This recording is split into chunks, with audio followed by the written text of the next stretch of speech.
नमस्कार, बहुत स्वागत है आप सभी का स्वराज एक्सप्रेस में। आपके साथ मैं हूं संयम जैन।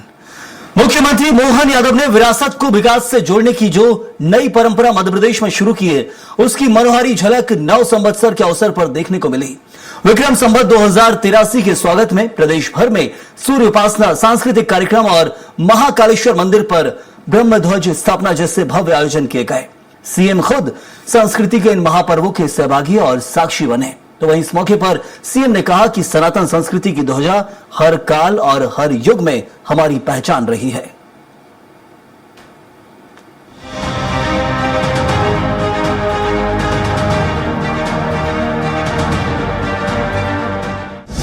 विक्रम उत्सव में रंगा एमपी, परंपरा का महापर्व। नव वर्ष विक्रम संवत 2083 का भव्य स्वागत। डॉक्टर मोहन यादव का बड़ा संदेश, संस्कृति हमारी पहचान।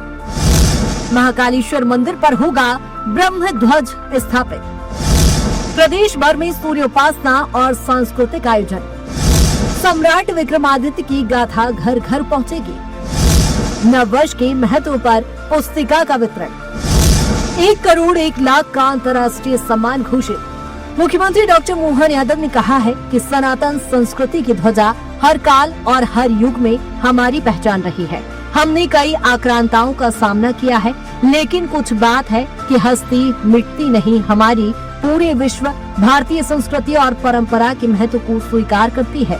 भगवा ध्वज और तिरंगे के साथ युद्ध काल में अपने स्वाभिमान और देश के गौरव की रक्षा की अनेक उत्कृष्ट उदाहरण इतिहास में मौजूद हैं। गुड़ी पड़वा और नववर्ष सभी के लिए उत्साह, उमंग और आनंद का पर्व है। इसीलिए राज्य सरकार ने इस पर्व पर अवकाश घोषणा की है। गुड़ी पड़वा अर्थात चैत्र नवरात्रि के पहले दिन मंत्रीगण अपने प्रभार के जिलों में सूर्य को नमन करने के साथ ही गुड़ी पड़वा उत्सव के आयोजनों में शामिल हुए। चुनौती भरे समय में हमारे कौन से महापुरुष ने इस देश को तमाम बाधाओं से पार कराते हुए हमको गौरवशाली क्षण दिया और उसके साथ शासन की सुव्यवस्थाओं के बलबूते पर भी हमको समझने सोचने का मौका दिया और हमको उस गौरवान्वित करने वाले इस लंबी परंपरा का भागीदार बनाया। एक तरह से सनातन संस्कृति की अमृत बेला का भी पर्व। मुख्यमंत्री डॉक्टर मोहन यादव ने ये भी कहा कि लोक माता देवी अहिल्याबाई होलकर के कालखंड में सनातन संस्कृति के देवालय भव्यता के साथ विकसित हुए। सम्राट विक्रमादित्य ने गुड़ी पड़वा का महत्व स्थापित किया। वो न्याय प्रियता, दानवीरता और सुशासन की उत्कृष्ट मिसाल है। वर्तमान दौर में प्रधानमंत्री नरेंद्र मोदी भी इसी धारा को आगे बढ़ा रहे हैं। व्यक्तित्व में वीरता का गुण निडरता से आता है और निडरता के लिए मन का भय समाप्त करना जरूरी है। प्रधानमंत्री नरेंद्र मोदी के कुशल और सक्षम नेतृत्व ने भारतीयों को वैश्विक स्तर पर इस गुण धर्म की पहचान दिलाई है। पहले यूक्रेन और अब खाड़ी देशों में ये स्थिति सबके सामने है।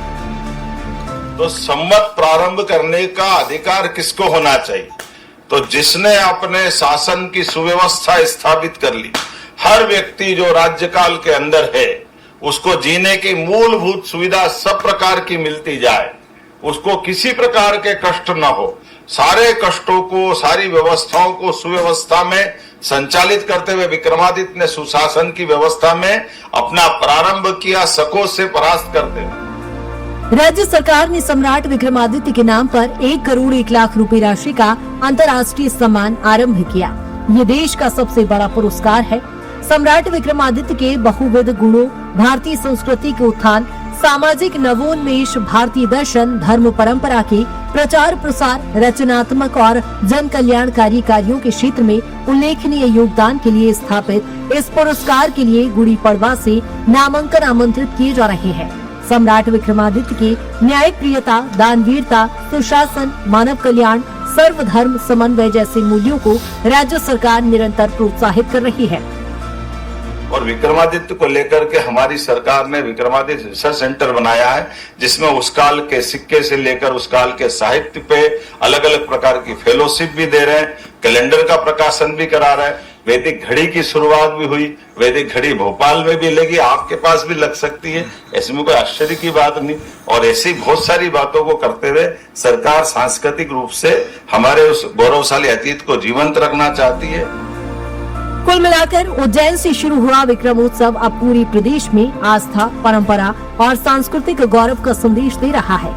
विक्रम संवत 2083 के स्वागत के साथ ही जहां एक ओर सनातन संस्कृति की जड़ों को मजबूत करने की पहल दिख रही है, वहीं दूसरी ओर नई पीढ़ी को इतिहास और विरासत से जोड़ने का प्रयास भी साफ नजर आता है।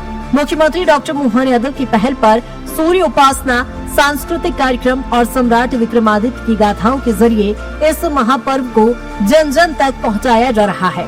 अब देखना होगा कि ये सांस्कृतिक अभियान किस तरह प्रदेश की पहचान को और सशक्त बनाता है और आने वाले समय में इसे राष्ट्रीय ही नहीं बल्कि अंतर्राष्ट्रीय स्तर पर कैसी पहचान मिलती है।